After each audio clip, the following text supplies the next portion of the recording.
ಕಿಡಿಗೇಡಿಗಳ ಕೃತ್ಯಕ್ಕೆ ಬಡವನ ಪೆಟ್ಟಿಗೆ ಅಂಗಡಿ ಸುಟ್ಟು ಭಸ್ಮ.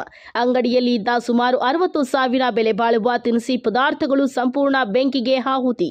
ಹಬ್ಬಕ್ಕೆಂದು ಫಿನಾನ್ಸ್ನವರ ಬಳಿ ಸಾಲ ಮಾಡಿ ಬಂಡವಾಳ ಹಾಕಿದ್ದ ರಂಗಪ್ಪ ಜೋರಾಗಿ ಬೆಂಕಿ ಕಂಡ ತಕ್ಷಣ ಪಕ್ಕದಲ್ಲಿ ಇದ್ದ ಅಗ್ನಿಶಾಮಕ ದಳದ ಇಲಾಖೆಯಿಂದ ತಕ್ಷಣ ಬೆಂಕಿ ಆರಿಸುವ ಪ್ರಯತ್ನ ಮಾಡಿದ್ದಾರೆ. ಅಷ್ಟರಲ್ಲಿ ಅಂಗಡಿಯಲ್ಲಿ ಇದ್ದ ಎಲ್ಲ ಪದಾರ್ಥಗಳು ಸುಟ್ಟು ಕರಕಲಾಗಿದೆ. ಜೀವನೋಪಾಯಕ್ಕೆ ಇದ್ದ ಪೆಟ್ಟಿಗೆ ಅಂಗಡಿ ಕಳೆದುಕೊಂಡು ಬಡ ಕುಟುಂಬ ಬೀದಿ ಪಾಲು. ಕೊರಟಗೆರೆ ತಾಲೂಕಿನ ಗೌರಗನಹಳ್ಳಿ ಕ್ರಾಸ್ ಬಳಿ ಕಳೆದ 2 ವರ್ಷಗಳಿಂದ ಪೆಟ್ಟಿಗೆ ಅಂಗಡಿ ಇಟ್ಟುಕೊಂಡು ಜೀವನ ನಡೆಸುತ್ತಿದ್ದ ಗೌರಗನಹಳ್ಳಿ ರಂಗಪ್ಪನ ಕುಟುಂಬ. ಬಡ ಕುಟುಂಬದ ಮುಂದಿನ ಜೀವನದ ಸಹಾಯಕ್ಕೆ ಮಾನ್ಯ ಗೃಹ ಸಚಿವರು ಹಾಗೂ ಸ್ಥಳೀಯ ಜನಪ್ರತಿನಿಧಿಗಳಿಂದ ನೆರವನ್ನ ಕೇಳಿದ ಗ್ರಾಮ ಪಂಚಾಯಿತಿ ಸದಸ್ಯ ಕೇಶವ ಮೂರ್ತಿ ಹಾಗೂ ಗ್ರಾಮಸ್ಥರು. ಹುಲಿಕುಂಟೆ ಗ್ರಾಮ ಪಂಚಾಯಿತಿ ವತಿಯಿಂದಲೂ ನೆರವನ್ನ ಕೊಡಿಸುವ ಭರವಸೆ ನೀಡಿದ ಗ್ರಾಮ ಪಂಚಾಯಿತಿಯ ಸದಸ್ಯ ಕೇಶವ ಮೂರ್ತಿ. ಕಸ್ಬಾ ಹೋಬಳಿ ನೋಡಿ, ಇಲ್ಲಿ ಯಾರೋ ಕಿಡಿಗೇಡಿಗಳು ಮಧ್ಯರಾತ್ರಿ ಈ ಥರ ಎಲ್ಲ ಸುಟ್ಟು ಕರಕಲು ಮಾಡಿದ್ದಾರೆ. ಇಲ್ಲೇ ಡ್ರಿಂಕ್ಸ್ ಮಾಡಿ ಪಾಪ ಎಲ್ಲ ನೀಟಾಗೆಲ್ಲ ಕೂತ್ಕೊಳ್ಳೋಕ್ಕೆಲ್ಲ ವ್ಯವಸ್ಥೆ ಮಾಡಿದರು.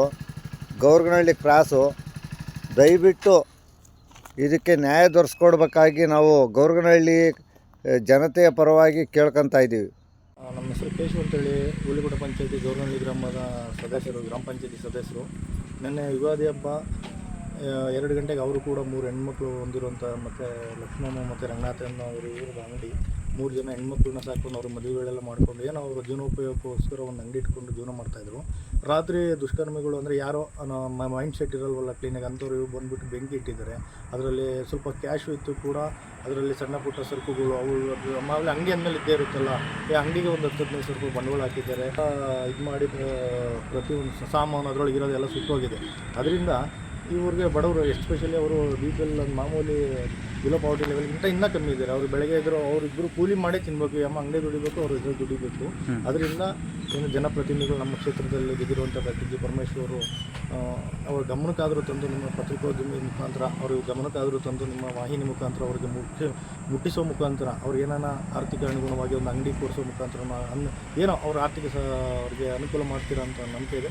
ಹಾಗೆ ಅದೇ ರೀತಿ ನಮ್ಮ ಗ್ರಾಮ ಪಂಚಾಯತಿಯಿಂದ ಕೂಡ ಅವ್ರು ಏನಾದರೂ ಅನುದಾನ ಅವ್ರಿಗೆ ಪ್ರೋತ್ಸಾಹಧನೋ ಏನಾದರೂ ಕೂಡ ಕೊಡಿಸೋ ರೀತಿಯಲ್ಲಿ ನಾವು ಕೂಡ ಪ್ರಾಮಾಣಿಕ ಪ್ರಯತ್ನ ಮಾಡಿ ಕೊಡಿಸೋಕ್ಕೆ ಟ್ರೈ ಮಾಡ್ತೀವಿ. ನೀವು ಕೂಡ ಎಲ್ಲ ವಾಹಿನಿಗಳಿಗೆ ಹೇಳಿ ಅವ್ರಿಗೆ ಧ್ವನಿ ಎತ್ತುವಂಥ ಕೆಲಸ ಮಾಡಿ.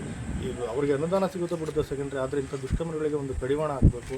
ಈ ಥರ ಬಡ ಉದ್ಯಮದಾರರಿಗೆ ಎಲ್ಲರಿಗೂ ಕೂಡ ಈ ಥರ ಏನಾದರೂ ಬೆಂಕಿ ಇಟ್ಕೊಂಡು ಅದ್ರ ಪೊಲೀಸ್ ಇಲಾಖೆನೂ ಕೂಡ ತುಂಬ ಸೀರಿಯಸ್ ತೊಗೊಂಡು ಇವನ್ನೆಲ್ಲ ಇದು ಮಾಡಿ ಅಟ್ಲೀಸ್ಟ್ ಮಟ್ಟ ಹಾಕುವಂಥ ಕೆಲಸ ಮಾಡ್ತಾರೆ ಅಂತ ನಂಬಿಕೆ ಇದೆ. ನಿಮ್ಮ ವಾಹಿನಿಗೆ ಮತ್ತು ನಿಮ್ಮ ಎಲ್ಲರಿಗೂ ಕೂಡ ನಮ್ಮ ಕರೆ ಮಾಡಿದ್ದಕ್ಕೆ ಬಂದು ಈ ಒಂದು ಧ್ವನಿ ನೆತ್ತಿಸಿ. ನನ್ನ ಹೆಸರು ಹನುಮಂತರಾಯಪ್ಪ ಸರ್. ಗೌರಗನಹಳ್ಳಿ ರಂಗನಾಥಯ್ಯ ಅಂತ ಅವನು ತೀರ ಬಡವ. ತನ್ನೊಂದು ಅಂಗಡಿ ಇಟ್ಕೊಂಡಿದ್ದೆ ಸರ್. ನಾನೇ ಫೈನಾನ್ಸ್ನವ್ರ ಹತ್ರ 60,000 ದುಡ್ಡು ಕೊಡ್ತಿದ್ದೆ. ಅದೆಲ್ಲ ಹಬ್ಬಕ್ಕೆ ಅಂತೇಳಿ ಬಂಡವಾಳ ತಂದು ಹಾಕ್ಬಿಟ್ಟ ಸಾಮಾನು. ರಾತ್ರಿ 8 ಗಂಟೆನ ಬೇಗ ಹಾಕೊಂಡು ಮನೆಗೆ ಹೋಗ್ಬಿಟ್ಟವ್ರೆ ಹಬ್ಬ ಅಂತೇಳಿ. ರಾತ್ರಿ 1 ಗಂಟೆ ಸುಮಾರಿಗೆ ಬೆಂಕಿ ಇಕ್ಬಿಡೋರ ಕದ್ದು. ಆಮೇಲೆ ಫೈರ್ ಇಂಜನ್ ಪಕ್ಕದ ಇತ್ತಲ್ಲ ಅವ್ರು ಕಂಡ್ಕೊಂಡು ಆರಿಸಿ ಒಂದು ಲಾರಿ ಬಂದೈತೆ. ಆ ಲಾರಿ ಹತ್ರ ಊರಿಗೆ ಬತ್ಮನ್ ಕೊಟ್ಟವ್ರೆ. ಅವಾಗ ಹೋಗಿ ಎಬ್ಬರಿಸಿ ಹೇಳೋವತ್ತು ಅವಾಗ ಎದ್ದು ಬಂದಂತ ಸಾಮಾನೆಲ್ಲ ಸುಟ್ಟಾಗ್ಯದ. ನಾನೇ 60,000 ಸಾಮಾನು ಇದು ಫೈನಾನ್ಸ್ನಾಗ ಸಾಲ ಕೊಟ್ಟಿದ್ವಿ ಸರ್. ದುಡ್ಡು ಕೂಡ ಏನಾಗುತ್ತೆ, ದುಡ್ಡು ಇರ್ತದೆ ಸರ್. ಒಂದು 15,000 ಕ್ಯಾಶ್ ಇತ್ತು ಸರ್. ಇನ್ನು ಅದ್ರೊಳಗೆ ನನ್ನ ಹೆಸರು ರಂಗನಾಥಯ್ಯ, ಗೌರಗನಹಳ್ಳಿ ಕ್ರಾಸು. ಅಂಗಡಿ ಇಕ್ಕಿದ್ವಿ ಇಲ್ಲಿ 1.5 ವರ್ಷದಿಂದ. ಅದು ರಾತ್ರಿ ಬಂದು 1:30ಗೆ ಬೆಂಕಿ ಇಕ್ಕವ್ರೆ. ಅದಕ್ಕೆ ಯಾರು ಇಟ್ಟಿದ್ದು ಏನಾದ್ರು ಗೊತ್ತಾಯ್ತಾ ನಿಮ್ಗೆ? ಹೆಂಗ್ ಗೊತ್ತಾಯ್ತು ವಿಷಯ? ಯಾರು ಇಟ್ಟಿರೋದು ಗೊತ್ತಿಲ್ಲ ಸರ್. ಯಾರು ಇಲ್ಲಿ ಅಗ್ನಿಶಾಮಕ ದಳದಲ್ಲಿ ಹೇಳಿದ್ರು, ಅದರಿಂದ ಗೊತ್ತಾಯ್ತು ಸರ್. ರಾತ್ರಿ 1:30ಗೆ? ರಾತ್ರಿ 1:30ಗೆ ಸರ್. ಏನೇನಿತ್ತು ಅಂಗಡಿ ಒಳಗಡೆ? ಅಂಗಡಿ ಒಳಗೆ ಒಂದು 60 ರೂಪಾಯಿ ಹಬ್ಬಕ್ಕೆ ಅಂತ ತಂದಾಕಿದ್ವಿ. ಒಂದು 60,000 ರೂಪಾಯಿ ಸಾಮಾನು ಸರ್. 60,000 ರೂಪಾಯಿ ಸಾಮಾನು ಇತ್ತಾ? ಎಲ್ಲ ಸುಟ್ಟೋಗಿತ್ತಾ? ಎಲ್ಲ ಸುಟ್ಟೋಗಿತ್ತು. ರಾತ್ರಿನೇ ಬಂದು ನೋಡಿದ್ರ ನೀವು? ರಾತ್ರಿ 2 ಗಂಟೆಗೆ ಬಂದು ಯಾರು ಹೇಳಿದ್ಕೆ ಲಾರಿಯಲ್ಲಿ ಹೇಳಿದ್ ಬಂದು ನೋಡಿವಿ. ಎಲ್ಲ ಸುಟ್ಟೋಗಿತ್ತು? ಎಲ್ಲ ಸುಟ್ಟೋಗಿತ್ತು ಸರ್. ಹೇಳ್ರಿ. 60,000 ರೂಪಾಯಿ ಸಾಲ ಮಾಡಿ ಬಂಡವಾಳ ಹಾಕಿದ್ದೀನಿ ಸರ್. ಅದಕ್ಕೇನಾದ್ರು ಪರಿಹಾರ ಕೊಡಂಗಿದ್ರೆ ಕೊಟ್ರಿ ಸರ್. ಸಾಲ ಮಾಡಿದ್ರ 60,000 ರೂಪಾಯಿನ? ಸ್ವಲ್ಪ ಸಾಲ ಮಾಡಿದ್ರಿ ಸರ್ ಹಬ್ಬಕ್ಕೆ. ನಿಮ್ಮ ಹೆಸರು? ರಂಗನಾಥಯ್ಯ. ಯಾವ ಊರು ನಿಮ್ದು? ಗೌರಗನಹಳ್ಳಿ. ಕ್ರಾಸ್ನಾಗ ಅಂಗಡಿ ಇಕ್ಕಿದ್ವಿ. ಇಲ್ಲಿ ಅಂಗಡಿ ಇಟ್ಕೊಂಡಿದ್ರಾ? ರಾತ್ರಿ ಎಷ್ಟು ಗಂಟೆಗೆ ಹೋದ್ರಿ ಮನೆಗೆ? ರಾತ್ರಿ ಇಲ್ಲಿ ನೋಡ್ಕೊಂಡು 2:30 ಮನೆಗೆ ಹೋದ್ರಿ ಸರ್. ಸಾಯಂಕಾಲ 6:30ಗೆ ಬೀಗ ಹಾಕೊಂಡು ಹೋದ್ವಿ ಸರ್. ಹಬ್ಬ ಐತೆ ಅಂತ ಹೇಳಿ ಸರ್ಕಲ್ ಎಲ್ಲ ಬಿಟ್ಟು ಹೋಗಿದ್ವಿ. ಅಗ್ನಿಶಾಮಕ ದಳದವರು ಒಂದು ನಮ್ಗೆ ಇನ್ಫಾರ್ಮೇಷನ್ ಕೊಟ್ಟರು.